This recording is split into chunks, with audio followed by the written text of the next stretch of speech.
Today I'm sharing a recipe with you which has recently become my favorite pasta dish, which is a spaghetti alla vongole. This dish has recently become my favorite as I just took a trip to Italy, specifically to Naples and the Amalfi Coast, and whilst I was out there I gave this dish a try and it immediately became my favorite pasta dish. And I knew as soon as I got home I had to give this a try and share the recipe with you. So let's get straight to it.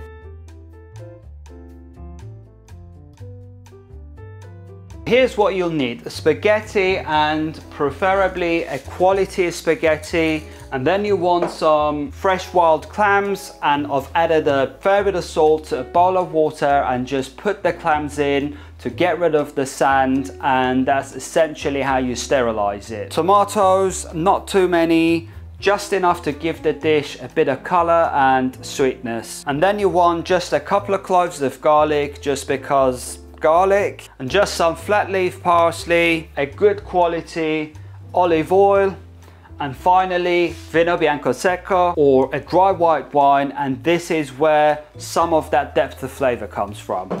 Now let's get that pasta going, and al dente is the key here, so you want to pay attention to the pack of the pasta. If it says cook it for 10 minutes, you really want to be boiling it for about 7 to 8 minutes, as we'll be finishing that pasta off in this other pan along with the other ingredients for the final 2 to 3 minutes. So I'm just adding a fair bit of salt to that water, but not too much of it as the clams tend to be a bit salty as well. And once that water's come up to the boil, we can just get the pasta in. Now I'm just gonna get on with slicing the tomatoes. Now like I said, I've only got a handful of these, probably for a portion of one. I would only be using 4 of them, just enough so that we get a bit of sweetness in our dish.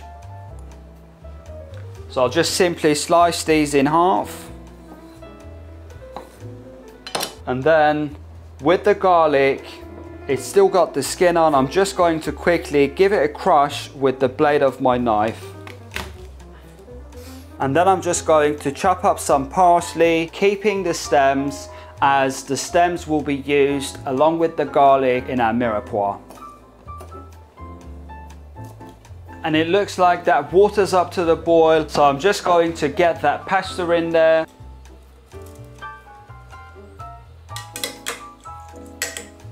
I'll put the lid back on, and while that pasta is going, we want to get a good glug of olive oil in a separate pan just to saute the garlic and get them nice and fragrant but not browned.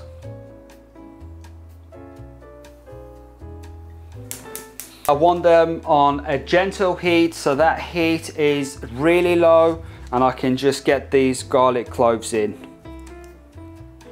I'm then going to get those parsley stems in there along with the tomatoes.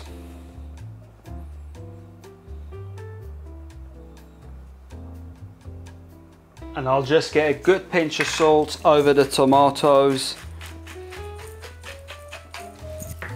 And then we're going to get the lid on just for a minute or two so those tomatoes get the flavor from the oil and the garlic.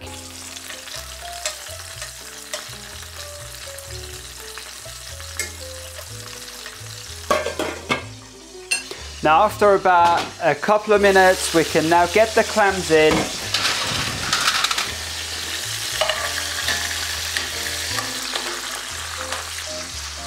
And just pour in a splash of that white wine. And then we want to put the lid on and turn up the heat and let those clams steam open. This process should only take a few minutes, perhaps 2 to 3 minutes. It really doesn't take that long, and you don't really want to be overcooking those clams, otherwise they'll end up being chewy. And only after a short while, these clams have opened up, and it's time to remove the garlic cloves along with those parsley stems.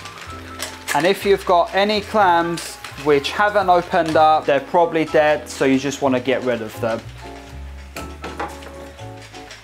At this point, the pasta should be nice and al dente, so we can just move them straight to this pan.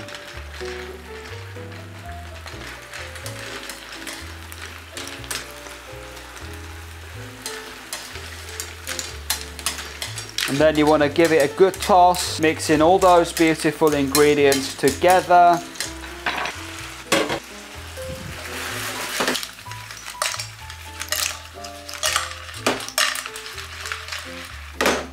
And I'm just going to turn off the heat to stop the clams and that pasta from being overcooked. Finally, just get a handful of that parsley in there and just give it a final toss.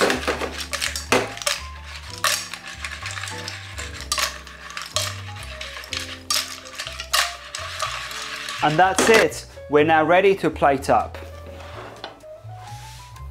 If at this point your pasta is looking a little dry, you can just add in a splash of that pasta water, or if you feel fancy, you can just drizzle a bit of extra virgin olive oil over it.